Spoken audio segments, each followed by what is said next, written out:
자, 기업 탐방하러 가볼까요? MBN골드 조선일 매니저입니다. 어서 오세요. 안녕하십니까. 자, 우리 매니저님께서는 네. 어떤 기업들을 주목하고 계실지 궁금합니다. 자, 우선 시작을 하기 전에 이제 네. 코스피, 코스닥 걱정하시는데 걱정하실 필요 없다고 생각합니다. 네. 마이크론이 데이비드 테퍼라고 억만장자이면서 이제 펀드를 운영하고 계시는 분이 마이크론의 추가 부분을 매수하면서 5% 이상 이틀 전에 급등을 했는데 그때 이제 발표된 내용을 보니까 우리나라 ETF도 매수를 신규로 편입한다고 그래요. 그렇기 때문에 뭐 코스닥은 부흥책으로 우리나라가 올라가고 있습니다만 외국인들은 코스피를 적극적으로 사고 있기 때문에 걱정할 일이 아니다. 그래서 외국인들 매수세가 계속 들어오기 때문에 제가 보기에는 2, 3년 이상 계속 갑니다. 그래서 제가 말씀드린 코스피 만, 예. 코스닥 3천을 가니까 뭐 코스피, 코스닥 고르지 마시고 그냥 매수하시면 좋을 것 같습니다. 예. 자, 첫 번째 종목은요. 자동차 대장 현대차입니다. 좋습니다. 자, 저희가 앞서서는 코스닥에 좀 힘을 실자라는 의견을 드렸다면 이번에는 코스피에서 어떤 기업들 지금 주목하면 좋을지 체크해 볼 텐데요. 네. 첫 번째, 오랜만에 현대차가 네. 나왔습니다. 시가총액 상위 종목은 제가 계속 말씀드립니다만 1999년, 2000년도처럼 10배 이상 올라가는 종목이 분명히 나옵니다. 그렇기 때문에 매도할 필요가 없다라고 말씀드리고요. 현대차 같은 경우는 웨이모 관련된 구글의 웨이모가 6세대 완전 자율주행 관련해가지고 탑재 차량 운행을 시작을 했습니다. 특히 동산 같은 경우는 웨이모에 들어가는 아이오닉 5 로보택시를 양산화하기 시작을 하고 있죠. 웨이모가 이미 2024년 10월 달에 6세대 자율주행 관련해가지고 시스템 기술을 적용을 했고요. 아이오닉 5 같은 경우는 플랫폼을 해서 이제 2028년까지 본격적으로 매출을 올릴 예정입니다. 이미 2025년 화면에 지금 나오고 있는데 웨이모에 대한 자율주행 테스트 건수가 올라가고 있는데 아이오닉 5 로보택시의 초기 도로주행 테스트 관련해 가지고 시작을 이미 했습니다. 작년 말부터요. 미국에서는 우리나라 현대차가 로보택시 관련해 가지고 사업이 본격화가 시작이 됩니다. 금년부터. 그래서 미국 현지 같은 경우는 로보택시 사업이 유의미하게 확대될 전망이고요. 1월 달에 발표한 내용을 보니까 45% 지분을 갖고 있는 게 미국의 자율주행차인 모셔널인데 금년 말 라스베가스에서 레벨 4의 수준의 로보택시가 서비스가 상용화됩니다. 그리고 이제 웨이모 같은 경우는 로보택시가 본격화될 경우에 미국 내에서는 자율주행 생태계에서 로보택시 관련된 하드웨어 플랫폼을 갖고 있으면서 로보택시에 대한 서비스까지 두 가지 다 갖고 있는 게 바로 현대차죠. 거기다가 자율주행 로보택시 같은 경우에도 지금 현재 조지아에 있는 현대차 모터그룹 메가플랜트 아메리카 이쪽 스마트 팩토리인데요. 여기서 본격적으로 생산이 이제 시작이 됩니다. 거기다가 이제 모든 것을 이미 왜냐하면 여기 시스템을 싱가포르에서 이미 테스트를 2년 넘게 했기 때문에 미국에서 아까 말씀드린 HGMA 그 MA를 지금 돌아갈 예정인데 이미 그 원가 경쟁력이 다른 기업들보다 확보가 돼 있고요.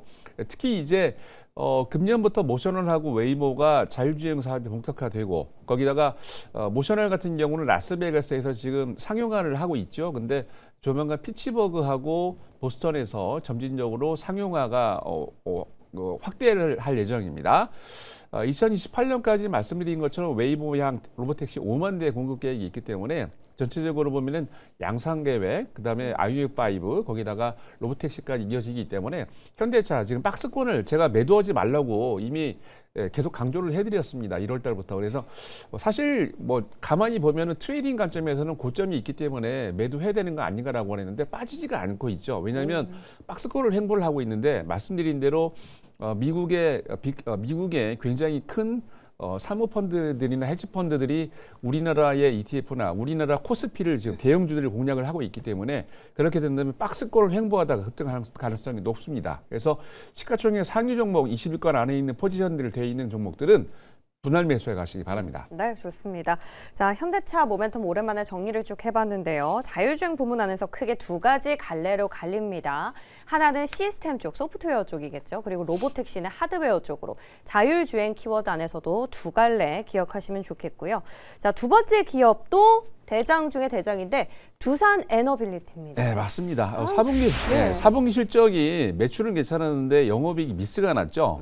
전체적으로 보면은 실적이, 4분기만 보면은 한 5조 정도 매출이 나고 전년 대비 한 6% 정도 성장했는데 문제는 영업이익입니다. 2,122억으로 미스가 10%가량 났는데 기본적으로 이제 컨센 쪽에서는 영업이익이 3,433억으로 예상을 했는데 무려 32% 이상 미스가 났어요. 왜 그런 거라고 봤더니 두산 피어스달이 원래 이제 그 적자가 260억으로 예상을 했는데 766억으로 3배 이상 났고, 그리고 에너빌리티 부분에서도 영업이익이 100억 정도가 이견이 되면서 계약이 좀 미뤄졌죠. 그래서 이게 1분기나 2분기 때로 영업이익이 미뤄졌기 때문에 이런 효과가 있습니다. 근데 실적 가이던스, 그러니까 수주 예상을 하는 거 보니까 금년에는 13조 4천억, 그리고 2030년에는 16조 4천억 정도 예상을 하고 있는데 문제는 작년 신규 수주가 14조 7천억인데도 불구하고 너무 보수적으로 잡고 있지 않느냐라고 얘기를 하고 있어요. 근데 작년 말에 가이던스를 보니까 금년에 10조 7천억 정도 예상을 하고 있는데 그보다 2조 7천억에 올라오긴 했습니다. 전반적으로 대형 원전 같은 경우는 수주가 불가리아 진행을 하고 있고요. 미국과 우리나라, 베트남, 튀르키예가 금년 안으로 대규모 원전 수주가 가시화되고 있고요. 소형 원전 같은 경우는 지금 엑스에너지, 테라파워, 뉴스케일 파워하고 지금 납품을 지금 하고 있기 때문에 거기다가 또 새롭게 수주 기대감이 있습니다. 추가적으로 여러 가지 수출이 돼 있고 거기다가 가스터빈 같은 경우에도 얼마 전에 미국에 여러분 잘 아시는 엑스에이에 납품을 했는데 트랙 레코드가 확보가 되면서 향후에 중동이나 동남아 그리고 가스터빈 관련해 가지고 수주 확대 이슈가 있기 때문에 네. 전체적으로 보면은 지금이 딱 기회인 것 같습니다.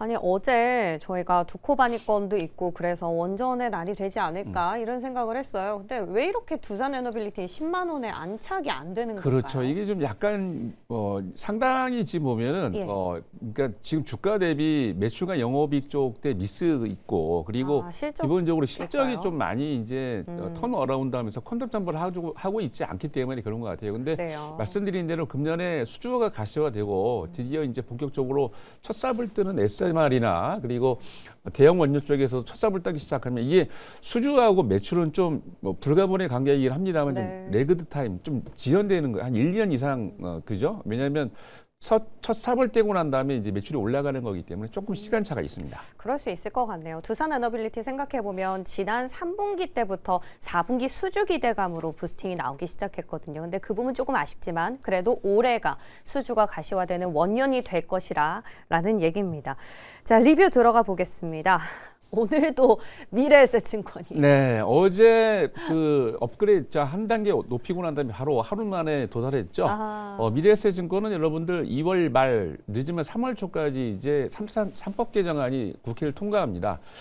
금융주에 그리고 이제 금융주에서 지주사 중에 대장은 미래에셋증권이고요.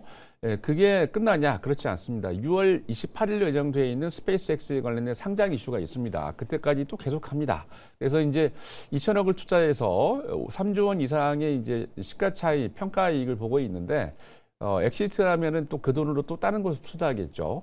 자, 그러면 6월 달이 끝나냐? 그렇지 않습니다. 하반기 때는 드디어 STO 관련해서 법안은 이미 통과됐습니다만 관련 이슈가 아직 부각이 안 되고 네. 있는데 코빅 인수했고요. 기본적으로 얼마 전에 또 기업을 또 인수했습니다. 그리고 글로벌 트레이딩 하기 위해서 홍콩에서 MTB 트레이딩 시스템을 구축을 했기 때문에 관심 있게 지켜보시고요. 7,000원, 65,000원 도달했고요. 지금 8차는 75,000원으로 상향 조정하도록 하겠습니다. 저희는 미래에셋증권을 보유하고 있어서 이 기준에서 목표가를 좀 올려잡고 싶은 건데 혹시 다른 증권주는 지금 좀 차익을 실현하는 게 낫겠습니까? 증권주 같은 경우 말씀을 드렸습니다만 지금 사실 이게 40년 만에 온 랠리이기 때문에 네. 아마 경험이 없으실 거예요. 저도 사실 그러니까요. 이게 경험이 없긴 하지만 제가 어려워요. 28년 동안 기다렸던 게 99년도, 2000년도 같은 랠리가 온다라고 제가 15년 동안 전문가 활동하면서 계속 말씀드렸는데 네. 그럴 때 지금인 것 같습니다. 그래서 매도하지 마시고 모아가십시오. 오히려 좋습니다. 증권주 전체적으로 아직은 매도할 타이밍은 아니라는 겁니다. 자, 그럼 이제 오늘 시초가에 봐야 하는 공략주가 뭔지 나올 차례인데 안 그래도 조선주가 우리 또 조선의 탑인 조선일 매니저는 그렇죠. 아니십니까? 네. 한 종목 나와야 되는데 오래간만에 여기서 벌써 나왔네요. 한 3개월, 4개월 예? 넘어갔죠. 이제 어제 보니까 또 강하게 드라이브를 걸면서 왜냐하면 이제 미국과 관련해서 또 핵심 이슈로 부각이 되고 있기 때문에 네. 조선주가 급등했는데 그중에 대장입니다. 예. 오늘 공략할 종목 성광밴드입니다.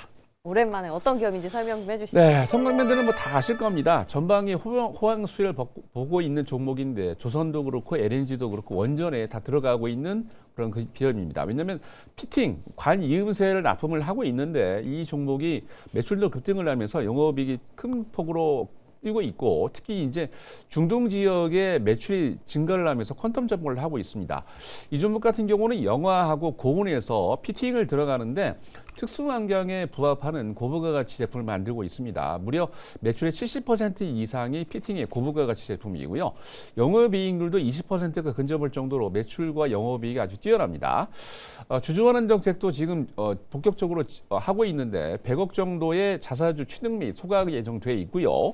그리고 호황기 대비 지금 상대적으로 저평가 구간인데 기본적으로 저평가 밸류에이션이 부각이 되면서 지금 같은 경우에도 어제 조선주에서는 탑픽으로 급등을 했는데 꼭 눈여겨봐야 될 종목인 것 같습니다. 네. 가격 전략은 시초가에 공략을 하고요. 1차 목표 가격은 4만 5천 원, 손절 라인은 3만 원 제시해드리도록 하겠습니다. 조선안에서 대장도 드렸고 또 중소형 주도 하나씩 드렸으니까 한번 참고해 보시면 좋겠습니다.